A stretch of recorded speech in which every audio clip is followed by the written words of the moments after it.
जय हिंद साथियों। सर्द मौसम में आपको सर्द करने वाली खबरें लेकर आ रहा हूँ। लगातार कब्रिस्तान पे हम खबरें कर रहे हैं, कब्रिस्तान की कहानियाँ सुना रहे हैं। पहले बसंतपुर, फिर गोरखनाथ और उसके बाद से फिर खूनीपुर कब्रिस्तान। आज खूनीपुर कब्रिस्तान का वाकया आपको हम सुनाएंगे पूरा कि 1857 का ये कब्रिस्तान किस तरह से कब्जा कर लिया गया। कब्रिस्तान के साथ मस्जिद थी 19.5 कड़ी में, और आज हाल ये है कि मस्जिद अलग हो गई है और कब्रिस्तान अलग। और कब्रिस्तान के ज़्यादातर हिस्सों पे लोगों ने कब्जा करके अपना मकान बना दिया। वो कब्रिस्तान जो मरने के बाद लोगों को नसीब होता था, जीते जी उसको अपना आशियाना बना ले रहे।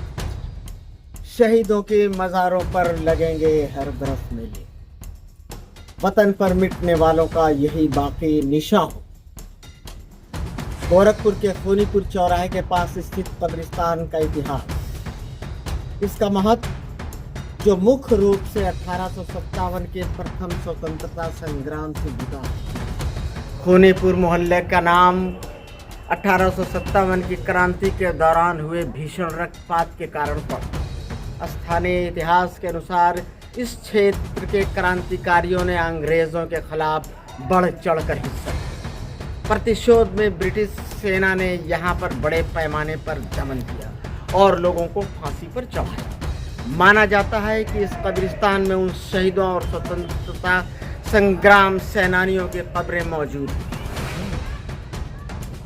गोरखपुर शहर में नखास चौक से साहबगंज मंडी को जाने वाली रोड पर खूनीपुर चौराहे के पास स्थित इस कब्रिस्तान का ऐतिहासिक महत्व है, जो मुख्य रूप से 1857 के प्रथम स्वतंत्रता संग्राम से जुड़ा है। माना जाता है कि इस कब्रिस्तान में उन शहीदों और स्वतंत्रता सेनानियों की कब्रें मौजूद हैं जिन्होंने देश की आजादी के लिए अपने प्राणों की आहुति दी थी। सुन्नी सेंट्रल वक्फ बोर्ड में वक्फ संख्या 147 पर दर्ज है ये कब्रिस्तान, जिसका खसरा नंबर 205, 113 और 106 रकबा 19.5 कड़ी है।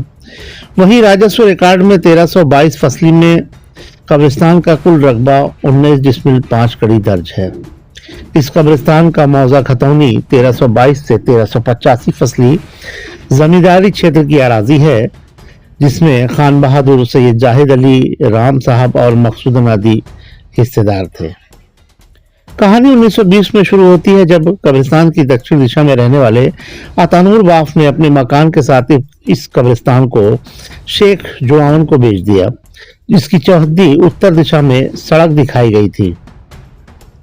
यानी उत्तर दिशा में स्थित कब्रिस्तान को अतानुर बाफ के मकान की चौहद्दी में समाहित कर लिया गया और उत्तर दिशा में सड़क की तरफ दीवार उठा दी गई, जिसके विरोध में कब्रिस्तान की पश्चिम दक्षिण दिशा में रहने वाले रामेश्वर मारवाड़ी ने आवाज उठाई और उक्त अराजी के जमींदारों के साथ कोर्ट का रुख किया, जहां से कोर्ट ने राहत देते हुए दीवार गिराने और कब्रिस्तान में जाने का रास्ता खोलने का आदेश जारी किया।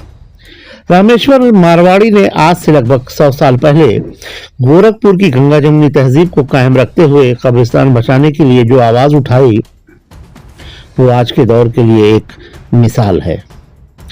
एक तब का दौर था जब एक हिंदू भाई ने कब्रिस्तान पर कब्जे के विरोध में आवाज उठाई थी, और एक आज का दौर है जब कुछ मुसलमान जीते जी कब्रिस्तान में आशियाना बना चुके हैं।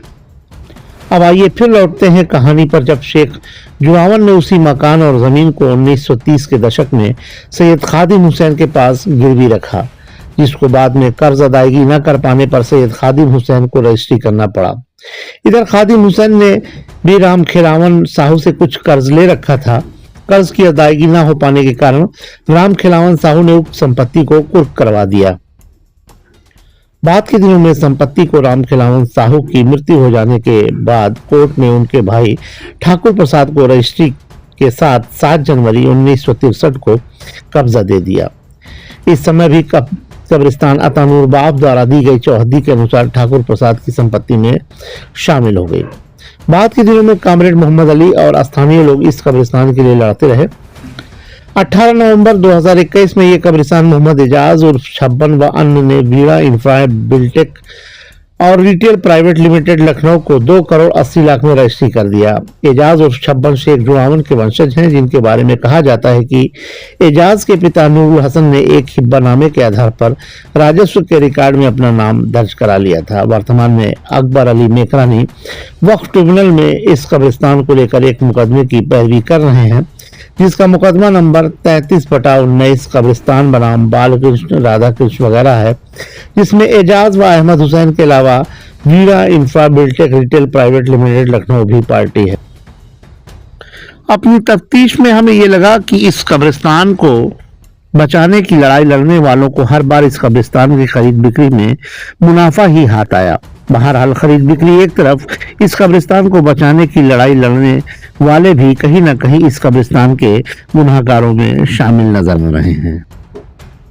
अफसोस ये है कि पुनीपुर का ज्यादातर कब्रिस्तानों के साथ ये है कि जो इसके रखवाले हैं या तो वो बहुत सुस्त हैं या उन लोगों ने सौदेबाजी कर दी। ऐसी ही और खबरों के साथ, कब्रिस्तानों की कहानियों के साथ हम फिर मिलेंगे। जय हिंद।